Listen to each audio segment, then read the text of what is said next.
Bonjour à tous, quelle est la différence entre la voix de poitrine et la voix de tête? Comment placer sa voix dans les deux cas pour qu'elle soit brillante et pourquoi est-il utile de savoir gérer les deux? Eh bien c'est ce qu'on va voir aujourd'hui dans cette vidéo que vous pouvez liker, partager et vous pouvez aussi vous abonner à cette chaîne pour avoir plein d'astuces quand vous chantez. Alors avant de rentrer dans le cœur du sujet, on va tout de suite faire la différence entre les deux pour savoir concrètement de quoi on parle. La voix de poitrine s'apparente à quand on interpelle quelqu'un de façon pressante, un peu comme si on le grondait. Hey, hey, hey, hey, hey, hey. Pareil pour les aigus. Hey, hey. La voix de tête, elle, s'apparente plutôt à quand on interpelle joyeusement quelqu'un au loin. Ouh, ouh, ouh.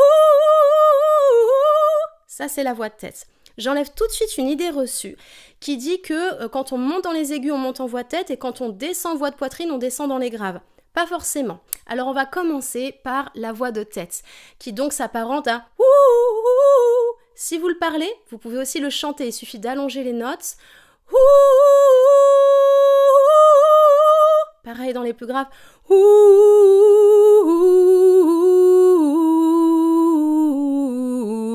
Et là je descends effectivement à partir d'un certain point en voix de poitrine, mais je peux quand même faire des graves en voix de tête.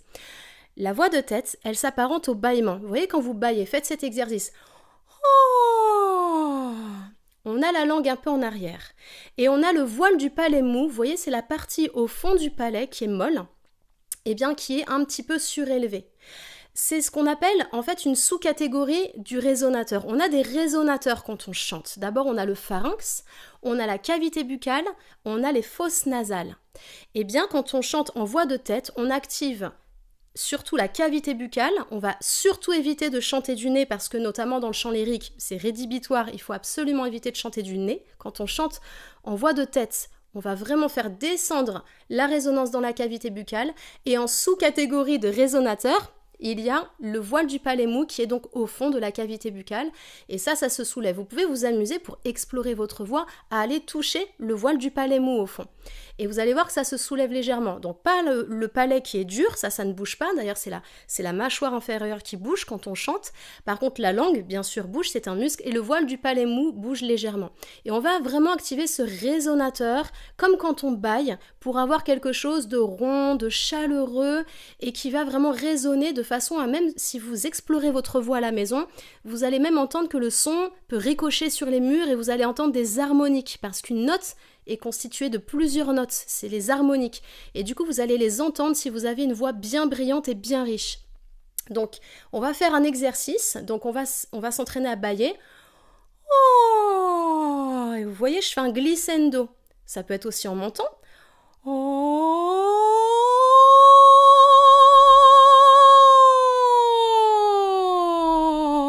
Donc ça, c'est la voix de tête. Tout à l'heure, je disais qu'on évite de chanter trop dans le nez quand on chante du lyrique, ou en tout cas quand on chante en voix de tête. Il y a un petit exercice à faire, c'est vous bouchez le nez. Quand vous vous bouchez le nez en chantant, si vous entendez que votre nez est bouché, vous avez perdu, c'est que la résonance pousse dans le nez. Elle est trop nasale en fait, votre résonance. Alors vous allez faire descendre cette résonance vocale dans la cavité buccale et vous allez essayer de refaire cet exercice de façon à ce qu'on n'entende pas que vous ayez le nez bouché. Bien sûr, il y a des voyelles qui sont naturellement nasales. Le un, en, on sont plus nasales que le a, e, i, o, u. Ceci dit, on peut quand même gommer la nasalité, même sur ces sons-là qui sont naturellement un peu plus nasillards, le un, en, on. Donc faisons cet exercice. Je fais là, on entend carrément que je me bouche le nez, on entend une différence. Et j'ai laissé passer un peu de souffle. Donc on va aller chercher une résonance en pinçant un petit peu l'épiglotte pour préserver ses cordes vocales. Et on va refaire cet exercice de façon à ce qu'on n'entende surtout pas que le nez se bouche.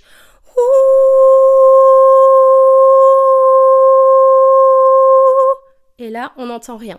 Si vous avez réussi à chanter avec le nez bouché sans qu'on entende que vous avez le nez bouché, vous avez gagné. La voix de tête, elle peut être utile même si vous n'allez pas chanter de cette façon-là après parce que ça installe un bon résonateur comme je le disais et ça va également vous permettre d'atteindre quand même effectivement des aigus qui sont particulièrement hauts où la voix de poitrine s'arrête. Attention, Je n'ai pas dit qu'on ne pouvait pas chanter en voix de poitrine dans les aigus, mais à partir d'un certain point, même les plus grands chanteurs, les plus grandes chanteuses qui chantent, admettons, tout le temps en voix de poitrine, par exemple dans le jazz, on peut chanter aussi en voix de tête dans le jazz, mais admettons, quelqu'un chante tout le temps en voix de poitrine, s'il veut un moment faire alors là, ça va partir en voix de tête pour atteindre des aigus encore plus hauts qui s'arrêtent en fait avant pour la voix de poitrine. Dans tous les cas, il y a des principes fondamentaux à respecter, je vais le dire pour chacun des types de voix. Que ce soit pour la voix de tête, comme on vient de le voir, ou la voix de poitrine, on va aller chercher son énergie musculaire dans les abdos et le dos et jamais contracter la gorge, pas plus que ça. Bien sûr, les muscles de la gorge et du visage sont un minimum sollicités, mais on va essayer de minimiser au maximum cette sollicitation musculaire-là pour aller chercher son énergie dans les abdos et le dos afin de ne pas s'abîmer la voix. On va également éviter de laisser passer trop de souffle tout le temps entre les cordes vocales et ça pour la voix de tête comme la voix de poitrine. Donc on va éviter de faire ça fatigue énormément la voix. Si on veut commencer un chant, une chanson avec quelque chose d'un petit peu intimiste, pourquoi pas, mais au bout de 10 minutes, les cordes vocales se fatiguent énormément avec un excès de souffle. Donc on va essayer de gommer ça. Ce qu'on appelle le twang, c'est-à-dire le pincement de l'épiglotte, le il est valable aussi pour la voix de tête.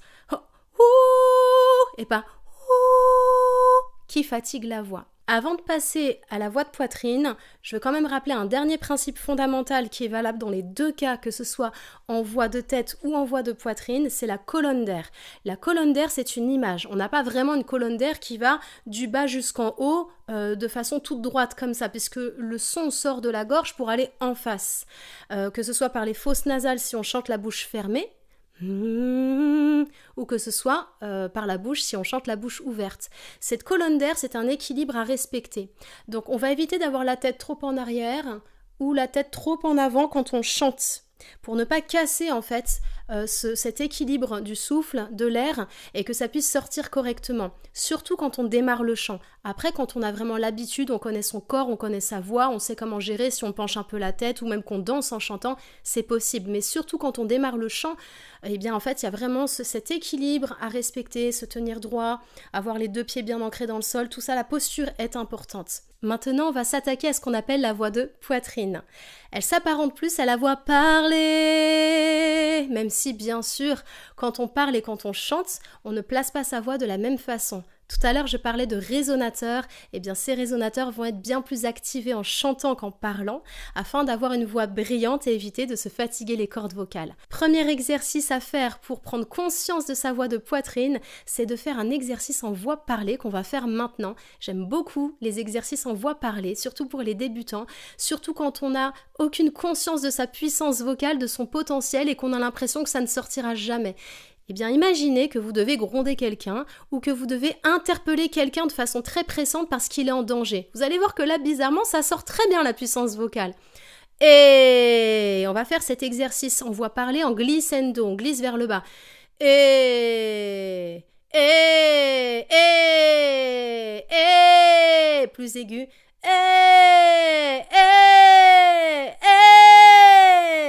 Maintenant, vous pouvez le faire en chantant. Si vous allez bien, comme je le disais tout à l'heure, cherchez votre énergie dans les abdos, que vous pincez l'épiglotte ici pour éviter qu'il y ait du souffle, on va éviter de faire comme je le disais, ça fatigue beaucoup les cordes vocales. Et on va aller donc chercher cette voix parlée en la transformant en voix chantée.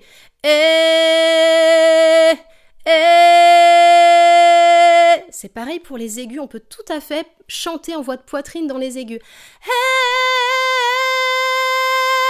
En contractant les abdos et toujours en pinçant l'épiglotte. Et là, j'étais pas en voix de tête. Si on fait un petit exercice encore pour faire la différence. Là, c'est la voix de tête. Là, c'est la voix de poitrine. Vous voyez, il y a bien cette différence. Un deuxième exercice possible pour bien travailler la voix de poitrine, c'est de chanter les dents serrées. Ça va désactiver la voix de tête parce que les résonateurs vont fonctionner différemment. Donc,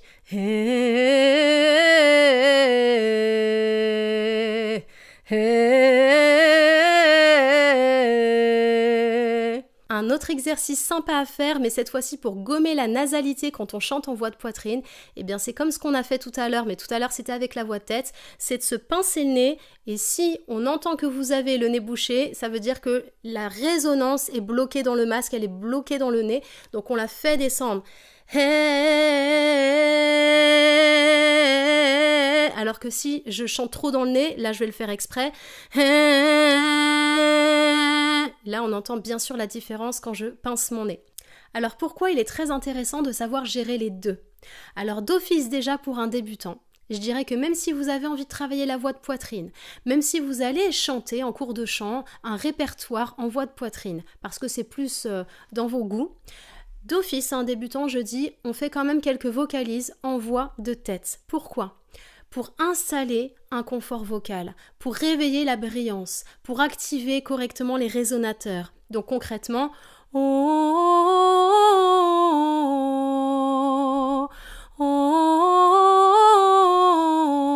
et ensuite on peut faire des vocalises plus spécifiques par rapport à des demandes, à des besoins spécifiques. La deuxième raison pour laquelle il est intéressant de savoir gérer les deux, eh bien c'est de basculer de l'un à l'autre pour plus de richesse dans votre chant, dans votre concert par exemple. Vous avez envie à un moment donné, même si vous chantez 98-99% en voix de poitrine, si à un moment donné vous basculez en voix tête, ça peut être vraiment joli, intéressant, ça apporte une certaine richesse. La troisième raison, ça peut être pour un confort vocal qui est plus agréable en voix de tête ou en voix de poitrine, dans les extrêmes graves ou dans les extrêmes aigus. Comme je le disais, on peut chanter en voix de poitrine dans les aigus, mais jusqu'à un certain point. Ensuite, la voix de tête peut prendre le relais pour des aigus beaucoup plus hauts, et inversement, la voix de poitrine va plus loin dans les graves. En conclusion, je vous recommanderais d'explorer votre voix. C'est très important. Pour moi, un bon chanteur, c'est quelqu'un qui explore sa voix. C'est quelqu'un qui a de la discipline, qui travaille quotidiennement sa voix, mais c'est quelqu'un qui va oser expérimenter des choses, même parfois des exercices qui peuvent paraître un peu bizarres, surtout si vous ne vivez pas tout seul. Bien, c'est pas grave, explorez votre voix du moment que vous respectez les principes fondamentaux pour ne pas abîmer votre voix. Je le répète donc, l'énergie musculaire dans les abdos et le dos, on évite l'excès de souffle quand on chante pour ne pas fatiguer les cordes vocales, et puis surtout pour les débutants, on respecte une certaine tenue corporelle pour respecter la colonne d'air. À partir du moment où vous gérez ça, à partir du moment où vous savez respecter ces principes fondamentaux pour préserver votre gorge, votre voix, eh bien explorez, faites des fois des exercices, des choses un petit peu bizarres, et vous allez voir, tiens, quand j'active tel résonateur ou quand je place ma voix comme ça, j'entends qu'il y a des harmoniques, même dans la pièce, ça ricoche sur les murs, j'entends les harmoniques et c'est très très intéressant. Je vois que là ma voix elle est brillante, elle est riche, il y a un bel écho, et là vous allez voir que vous pouvez découvrir plein de choses sur votre voix que vous ne soupçonniez pas.